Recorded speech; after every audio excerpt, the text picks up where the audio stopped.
Саламатсызбы? Эгер биздин каналда биринчи болуп жатсаңыз, подписаться кнопкасын басып, каналга катталып коюңуз. Мен сиздер менен коррупция багытында да ачык айкын ой бөлүшөлү деп жолугушуп отурамын. Ушуга чейин оркоюп көрүнгөн коррупциялык элементтерди да көрмөксөн болуп, элден жаап жашырып жүрүп, ушул абалга келдик. Укук коргоо органдары карапайым калк айтып, көздөрүнө сайып көрсөтүп турган фактыларды да жаап жашырып, иштерди жымсалдатып бүткөрүп жүрүшкөн. Мындай фактылар бүгүн да уланып келатат. Ооруну жашырсаң өлүмгө ашкере кылат деген улуу кеп эсибизден чыгып кеткендей. Бардык жетекчилер элдин башын айлантып, эптеп убакыт өткөрсөк баары унутулат деп жүрүп, 30 жылдан бери телчигип, өнүгүү жолуна түшө албай келе жатабыз. Эл баарыңардын ишиңерди көрүп турат. Жетекчинин баскан турганы элдин элегинде. Кайсы жетекчи кантип байып жатат, балдары эмне жеп, эмне кийип калды. Мындай жөнөкөй суроолор ар бириңерди ойлондурушу керек. Коррупция ар бир тармакты чырмап алган. Мунун баары мамлекеттик органдардын, мамлекеттик муниципалдык кызматкерлердин жөнөкөйүнөн тартып, башчысына чейин чиеленишип кеткен коррупцияга малынгандыгынан кабар берет. Жаңы келген адамдын да башын айлантып, аны коррупцияга аралаштырып салган схемалар түзүлгөн. Биз ушулардан арылып жатабыз. Көрүп жатасыңар, мен кыйынмын деп жүргөн мамлекеттик чоң кызматтарда иштеген канчалаган адамдар камалып, келтирилген зыяндардын ордун толтуруп жатышат. Бул силерди коркутуу сөздөр эмес. Бул элдин качантан бери коюп келген талабы. Мисалы, бир эле улуттук коопсуздук мамлекеттик кызматынын антикоррупциялык кызматы коррупцияга каршы күрөшүүдө 2020 жылдын октябрынан баштап ушул күнгө чейин мамлекетке келтирилген зыяндын эсебинен 7,5 миллиард сомду кайтарды. Коррупция боюнча кандай гана кооз документтерди, стратегияларды кабыл албайлы, аны менен системалуу күрөш болбосо иш алдыга жылбайт. Коррупцияга каршы күрөшүү үчүн кызматкерлердин жүрүм-турум стандартын түзүү зарыл. Мисалы, дүйнөнүн бир катар өлкөлөрүндө коррупцияга аз да болсо малынган мамлекеттик кызматкердин кызматтык карьерасы бүтөт. Экинчи, мамлекеттик структураларга кызматка алынбайт. Биз да ушундай күчтүү стандартты кабыл алабыз. Бардык мамлекеттик органдарга санарип программаларды киргизип, элди тейлөө жагын жеңилдетишибиз керек. Мурдагы күнүңөрдү, буга чейинки иш тартибиңерди унуткула.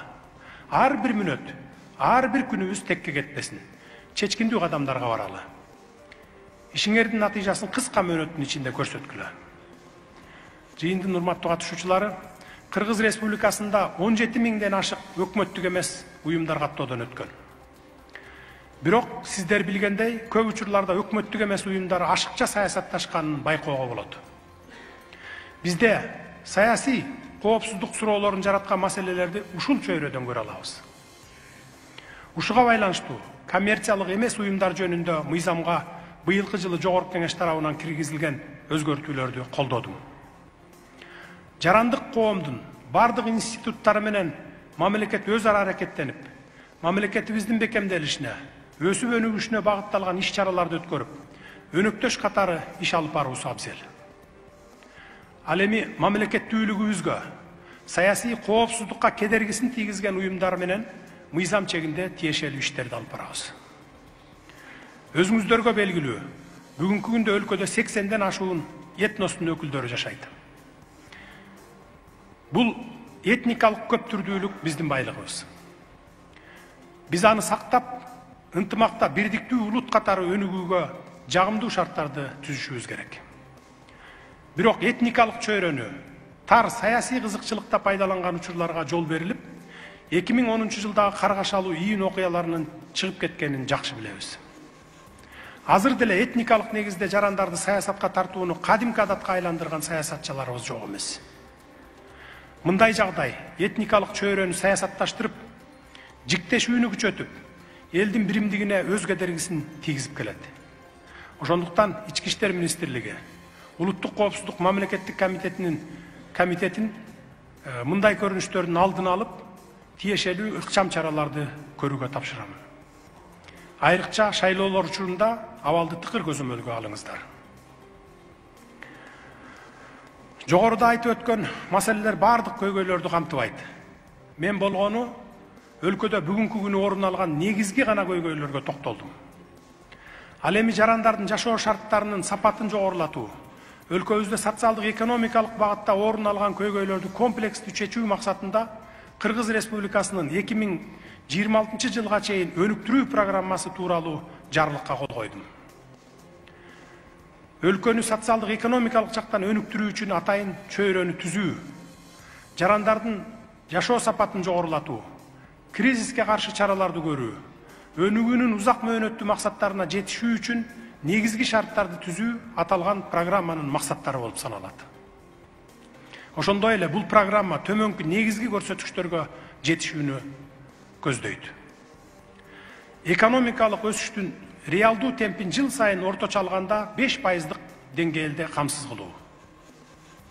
Ички дүң продукциянын көлөмүн калктын жан башына алганда кеминде 1500 АКШ долларына жеткирүү. Жумушсуздуктун деңгээлин 5%га чейин төмөндөтүү. Чет элдик тикелей инвестициялардын жыл сайын келүүсүн кеминде ички дүң продукциянын 13% өлчөмүнө жеткирүү. Мамлекеттик тышкы карызды ички дүң продукциянын 60%-нан ашырбай кармоо. Адамдын өнүгүү индекси боюнча Кыргыз Республикасынын рейтингин 5%-га жакшыртуу. Глобалдык атаандаштык индекси боюнча Кыргыз Республикасынын рейтингин 10 позицияга жакшыртуу жана калктын жакырчылыгын 20%-га төмөндөтүү. Мына ушуга байланыштуу жогоруда айтылган программаны натыйжалуу ишке ашыруу максатында Министрлер кабинети бардык мамлекеттик органдардын, жергиликтүү өз алдынча башкаруу органдарынын катышуусу менен атайын иш пландарды иштеп чыгып, аткарууга алышын талап кыламын. Бул программаны иш жүзүнө ашыруу үчүн биринчи кезекте өлкөбүздө стабилдүүлүк болушу керек. Ошондуктан бардыгыңардан суранып кетемин, алдыдагы шайлоону ачык айкын, таза өткөрүүгө салымыңыздарды кошуңуздар. Ар кандай популисттик ураандарга, элибизди бөлүп жаргандарга биргелешип жол бербейли. Буга чейин канчалаган толкундоолорду, революцияларды баштан кечирдик. Туура жыйынтык чыгарып, бир багытта иш алып баралы. Урматтуу жетекчилер, элибиздин, мекенибиздин жыргалчылыгы үчүн алгылыктуу, пайдалуу иштерди жасап, өз ысымыбызды тарыхта калтырууга абдан жакшы ыңгайлуу шарт түзүлүп олтурат. Ушул мүмкүнчүлүктү баарыбыз пайдаланып калалы. Көңүл бурганыңыздарга терең ыраазычылык билдирем.